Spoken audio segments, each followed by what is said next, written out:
I pozdrav svima, dobrodošli u novi video u kojem ću vam dati neke savjete i pokazati neke trikove kako da postanete brži u slaganju na slepo. Odmah da napomenem, ovaj video je pre svega usmjeren na one koji već neko vreme slažu na slepo, mada ima nekih stvari koje su korisne i za potpune početnike. Pa da počnemo.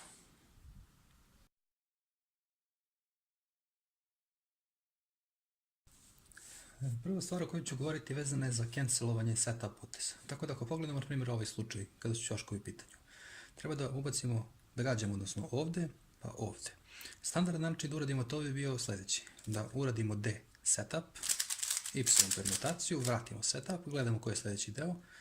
Tu D, F prim da ubacimo ovdje, Y permutaciju i vratimo F, D prim. I to rešava kocku. Međutim, ono što možemo da primetimo, ako pogledamo opet isti slučaj, mi nakon što uradimo ovaj deo, uradimo znači D potez, Y permutaciju. Sljedeća dva poteza koje bi u stvari trebali da uradimo je D prim i D. Odnosno da ostanemo u istoj situaciji u kojoj već jesmo. Tako da u toj situaciji uopšte ne postoji potreba da mi radimo ta dva poteza, već možemo odmah da uradimo samo F prim potez, da rešimo ovaj deo i onda da vratimo sa F, D prim. I u toj situaciji dva poteza manje uradimo. Tih slučajeva gdje to može, takve neke stvari da se canceluju setup potezi, ima zaista dosta i ne samo kod ćoškova, već i kod ivica. Tako da ako na primjer imamo ovaj slučaj kod ivica, gađamo ovdje pa ovdje, ono što možemo da vidimo je da kada namestimo prvo ovaj deo sa E2 na primjer, L prim, namestimo ovdje, radimo T permutaciju, mi umjesto da vratimo sada L prim E2, mi možemo samo da vratimo L prim i uradimo E, da dovedemo ovaj deo ovdje i odmah da nastavimo na sljedeći deo i da njega rešimo. I opet uštedimo dva poteza ovdje. Još jedan primjer je to takvog jednog slučaja, ako imamo ovako nešto, da gađamo ovdje pa ovdje, u tom slučaju možemo da uradimo R, da namestimo ovaj deo, uradimo Y permutaciju, sad umjesto da uradimo R prim pa R2, možemo da uradimo samo još jedno R, da ovaj deo namestimo ovdje i onda da završimo sa R2 i opet uštedimo dva poteza. Kao što sam rekao, ovakvih situacija ima dosta, tako da ne mogu nikako sve da pokažem, već ću ostaviti to na vama da vidite u kojim situacijama možete neke setup poteze da cancelujete.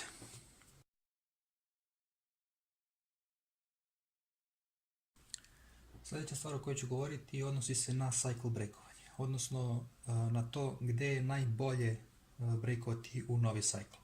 Tako da ako govorimo o ćoškovima, generalno najbolje je cycle breakovati na onim mestima koje zahtevaju, odnosno na onim stikerima koji zahtevaju najmanje seta poteza. Tako da kada su ćoškovi u pitanju, prvi izbor kod cycle breakovanja bi uvek trebao da bude ovaj stiker. Iz razloga što on ne zahteva ni jedan setup potez. Jedini stiker koji ne zahteva ni jedan setup potez, tako da bi on uvek trebao da bude prvi na kojem cycle breakujemo. Međutim, ukoliko je on složen, poslije se pitanje gdje sljedeći da cycle breakujemo. U suštini svaki drugi deo može u jednom potezu da se dovede na ovo mesto, tako da gdje je sljedeće mesto cycle breakovanja zavisi od vas. Meni lično je ovaj stiker iz razloga što može samo sa F potezom da se dovede ovdje i da se onda uradi F permutacija, odnosno Y permutacija.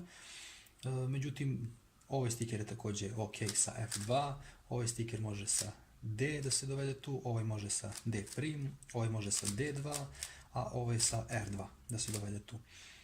Bilo koji stiker za koji je potrebno više od jednog seta poteza, odnosno dva ili više seta poteza, nije dobro rješenje.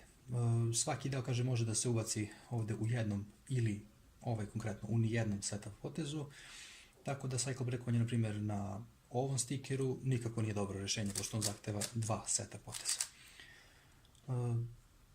Koji konkretno nakon ovog je najbolje rješenje za vas, to jednostavno zavisi da li dobro radite F poteze ili D poteze, koji su vam lakši, koji su vam brži, za njih se odlučite. Evo jednog primjera vezano za cycle breakovanje. Ako imamo na primjer ovakav slučaj, vidimo da je buffer na svom mestu, odnosno moramo da uđemo u novi cycle, gdje ćemo da cycle breakujemo ovdje. Možemo da cycle breakujemo na ovom stikeru, ovom, ili možemo ovdje da cycle breakujemo. očigledno najbolje rješenje je da cycle breakujemo ovdje.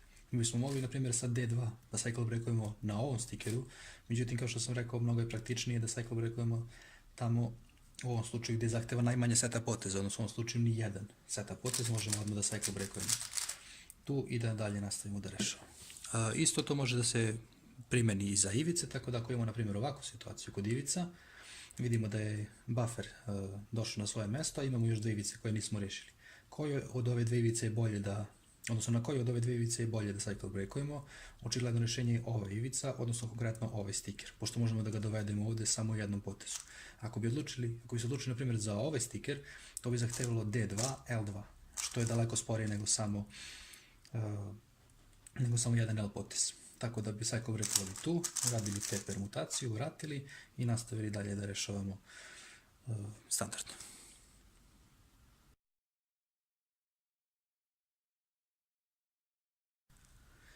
Osim standardne Y permutacije i te permutacije koje se koriste kod Dolp-Hochmana za rešavanje kocke na slepo, još dva dodatna algoritma mogu da budu dosta korisna za slaganje, dva dosta česta i poznata algoritma. Oba su J permutacije, znači ova brža J permutacija i također ova sporija J permutacija mogu da se koriste. Na koji način one mogu da se koriste? Evo da vidimo, ovako mogu da se koriste također i kod ćoškova i kod ivica. Tako da ako, na primjer, imamo ovakvu jednu situaciju, mi možemo da vidimo da ovaj stiker treba da ubacimo ovdje. I mi bi to mogli da uradimo standardno, da uradimo setup potez i da uradimo Y permutaciju i da vratimo setup potez. Mi vidimo, to slaže kost. Međutim, konkretno kada je ovaj stiker u pitanju, bilo kad da ga imamo u slaganju, nije ovo samo na kraju, nego bilo kad u slaganju, mi možemo da uradimo, kao što možemo da vidimo, to je u stvari samo ova J permutacija. Tako da umjesto da radimo setup potez i onda Y permutaciju, možemo samo da uradimo ovaj PLL i da rešimo taj deo, mnogo brže. Također, kad imamo ovaj stiker kao target, mi opet možemo da uradimo setup, Y permutaciju i da vratimo taj setup. Međutim, opet bolje rješenje ovdje postoji, uradimo U2 i uradimo ovu J permutaciju, i to rešava taj ćošak, također mnogo brže. I to može se koristiti također za još neke dodatne stikere osim tog i tog, tako da ako, na primjer, imamo ovaj target, opet možemo D2, R da ga dovedemo ovdje da radimo Y permutaciju, međutim ono što također možemo da uradimo je da uradimo F potez, da ga dovedemo na ovo mesto i onda je to u stvari samo onaj drugi slučaj koji sam pokazao, da uradimo U2, J permutaciju, U i F prim. Vratimo setup potez koji smo radili na početku i to rešava taj stiker opet mnogo brže nego da ga ubacujemo ovdje i da onda radimo Y permutaciju. Kao što sam rekao, to može da se koristi i za ivice, tako da ako imamo, na primjer, ovakav neki slučaj, ono što možemo da primetimo kada gledamo ovu J permutaciju je da ona menja ove dve ivice. Menja ova dva ćoška što radi i T permutacija, ali menja ove dve ivice umjesto ove dve. Tako da to možemo također da iskoristimo kod slaganja ivica, tako da ako, na primjer, imamo ovu ivicu kao target, vidimo da možemo da uradimo samo J permutaciju i da to rešava tu ivicu. Rešenje sa T permom je bilo naravno M2, D, L2. Da namestimo ovdje, pa T permutacija, pa L2, D prim, M2, što je daleko lošije rešenje. To je lošo rešenje, po meni. Tako je. To je lošo rešenje. Lošo je. Također i kod ivica možemo da radimo neke setup poteze i da namestimo te slučajeve, tako da ako imamo, na primjer, ovaj stiker kao target, standardno rešenje od Bachmana je bilo da uradimo M, D, L2, da ga namestimo ovdje, da radimo te permutaciju, međutim ono što u stvari možemo da uradimo opet mnogo bolje rešenje, da uradimo samo M', da namestimo taj stiker ovdje, obratite pažnju da je to u pitanju taj stiker. Da je ovaj stiker u pitanju, onda ne bismo mogli tako. Već ovaj stiker kad je u pitanju, bacimo ga ovdje, uradimo J permutaciju i uradimo samo M i to rešava taj slučaj, opet daleko bolje nego rešenje sa te permutacijom. Također možemo da koristimo i drugu J permutaciju koja, znamo, menja ova dva stikera, također ova dva ćoška, ali odnosno ove dve ivice menja, tako da konkretno u ovom slučaju imamo ova dva ćoška treba da menjamo standardno.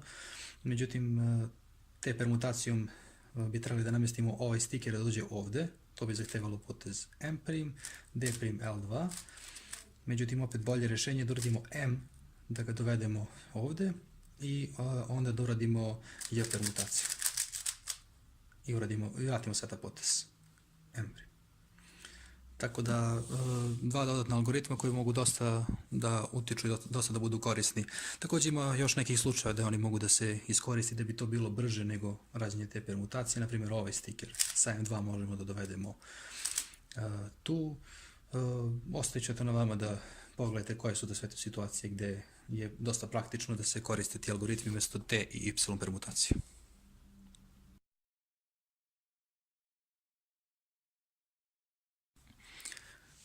Sljedeća stvar se odnosi na flipovanje edževa i twistovanje ćoškova. Tako da kada je u pitanju twistovanje ćoškova i flipovanje edževa, početnici uglavnom ono što rade je da gađaju jedan deo, odnosno jedan stiker na tom twistovanju ćošku ili flipovanju edžu i onda gađaju neki drugi. To je dosta loše rješenje i To je loše rješenje. dosta poteza zahteva. Mnogo bolje rješenje je da se nauči neki algoritmi koji su namijenjeni upravo twistovanju ćoškova i flipovanju edževa. Tako da jedan dosta lak algoritam za twistovanje ćoškova je sljedeći. Radimo, odnosno dve varijacije tog algoritma. Prvo je radimo seksi potez, pa D, pa inverse seksi i D'. Suprotan algoritam tom je da uradimo prvo inverse seksi dva puta, pa D, pa seksi dva puta, pa D'. U zavisnosti od toga kako treba da twistujemo ćoškove, da li u smjeru kazaljke na satu ili u suprotnom smjeru, zavisi koji algoritam će da koristimo.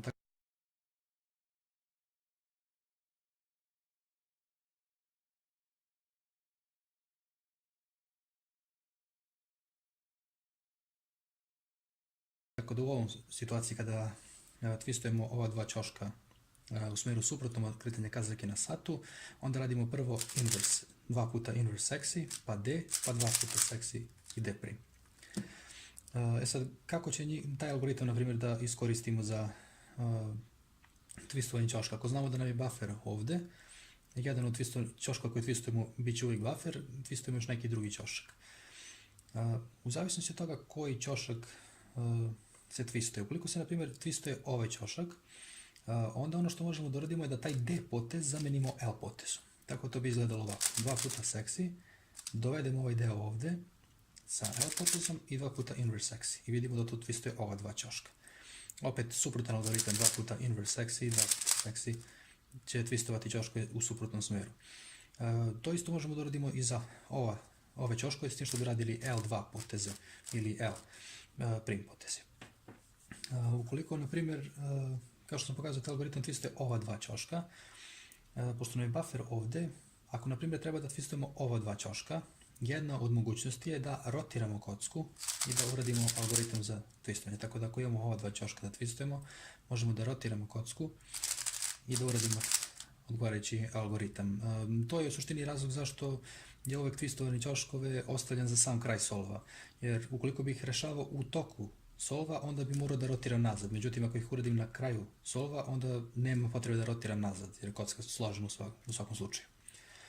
Također, ako, na primjer, imamo ovaj ćošak ili ovaj ćošak sa bufferom treba da rotiramo, odnosno da twistujemo, rješenje može bude da buffer dovedemo ovdje, na primjer, pa da uradimo taj algoritam, da twistujemo ta dva ćoška, ili da ga dovedemo ovdje uz rotaciju, uz manju rotaciju, ne onu veliku, tako da mogli bi ovako da uradimo i onda twistujemo ta dva ćoška. Još jedan algoritam koji može da bude koristan za twistovanje ćoškova je sljedeći, da uradimo dva suna, odnosno prvo desni sun, pa onda levi sun. I kao što vidimo, to twistuje ova dva ćoška. Opet, da li uradimo prvo levi ili desni sun, zavisi na koji način će se twistovati ćoška, odnosno da li u smjeru kazaljke na satu ili u suprotnom smjeru. Ostavit ću opet to na vama da vi eksperimentišete sa tim. Ako ima nekih možda nejasnoća, ostavite dole u komentarima pa ću da odgovorim. Kad je u pitanju flipovanje edževa, jedan dosta lak algoritam za početnike pre svega za flipovanje edževa je onaj koji flipuje te dve ivice. Algoritam ide ovako: M', M', M', M', U2 i onda M', U, M', U, M', U2. tako da flipuje te dve ivice. Pošto opet kod Dol Pohmana flipujemo ovu ivicu koja je buffer sa još nekom drugom, neophodno je da namestimo da te dve ivice budu nasuprot jedna druge. Tako da ako bi na primjer trebali da flipujemo ovu ivicu, onda setup potezi bi mogli izgledati ovako: U prim, F prim. Da setupujemo, uradili bi taj algoritam i onda bi vratili F, U, da vratimo to. Tako da opet bilo koji merge da treba da flipujemo, možemo da ga namestimo nasuprot ovome, tako da ako ovaj imamo, možemo sa L2 da ga dovedemo ovde. S tim što u ovoj situaciji naravno morali bi ili da rotiramo, pošto moraju ovako da budu suprotno jedno drugo, ne ovako, ovako je neophodno, mogli bi ili da rotiramo ili da uradimo U ili U prim, kao dodatni setup potez da bi ih namestili da budu jedan nasuprot drugog.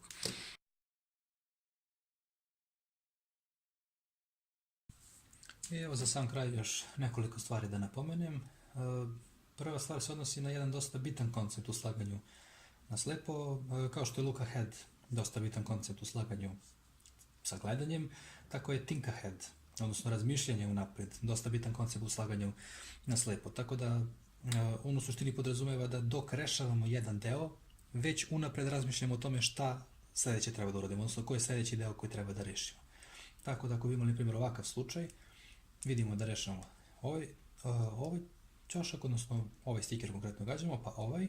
Tako da mi dok radimo Y permutaciju već razmišljamo da sledeće, kada završimo Y permutaciju, treba da uradimo D2 potez. Tako da u trenutku kada završimo, već prelazimo na taj D2 potez i cilj treba da bude da jednostavno ceo solv, ili govorim što veći deo solva, radimo bez ikakvih pauza. Te pauze između raznih delova koje gađamo mogu da budu dosta veliki, da u ukupnom iznosu čine dosta veliki deo solva, što nikako nije poželjno, tako da je u toj situaciji onda i bolje da se možda okreće malo sporije, ali da tih pauza ne bude, tako da se one eliminišu. Nakon što se one eliminišu, onda je poželjno da se kocka okreće što brže. Opet, za razliku od look aheada, gde brže okretanje onemogućuje da gledamo, odnosno otežava da gledamo šta dalje da rešavamo, kod slaganja na slepo nije potrebno da gledamo šta dalje rešavamo, već je sve u glavi, tako da i kad okrećemo dosta brzo, i dalje možemo da razmišljamo o tome šta je sledeće što treba da rešavamo, tako da ta dva koncepta okretanja dosta brzo i think aheada trebalo bi da se iskombinuju na neki način kako bi solv bio što brži. I jedno pitanje koje dobijam dosta često odnosi se na to kada slažem kocku na slepo, bilo ćoškoj, bilo ivice, ali pre svega ivice, kada treba da uđem u novi cycle, nisam siguran koje ivice sam već prešao, a koje nisam, tako da ne znam gde mogu da cycle breakujem, a gde ne. Jedina stvar koju mogu da kažem je možda da probate da držite prste tamo, odnosno na ovim ivicama ili ćoškovima koje ste već prešli. Tako da dok prelazite, na primjer, ivice, da stavljate prste na svaku ivicu koju ste prešli, onda kad treba da cycle breakujete, gledate na kojoj ivici ne stoji ni jedan vaš prst i da tu znači da možete da cycle breakujete. Međutim, ne postoji neki generalan savet, niti neka, da kažem, metoda za praćenje toga koje delove smo prešli, a koje ne. To je jednostavno nešto što se vremenom steknete jednostavno neku vrstu intuicije, tako da u trenutku kada treba da cycle breakujete, imate neki osjećaj i znate tačno gde, koje delove niste prešli, bez potrebe da pratite koje delove prelazite, a koje ne. Tako da, eto, to bi bilo to. Ako ima nekih nejasnoća, potrebno su neka pojašnjenja i slično, pišite dole u komentarima, a mi se vidimo u sledećem klipu. Pozdrav!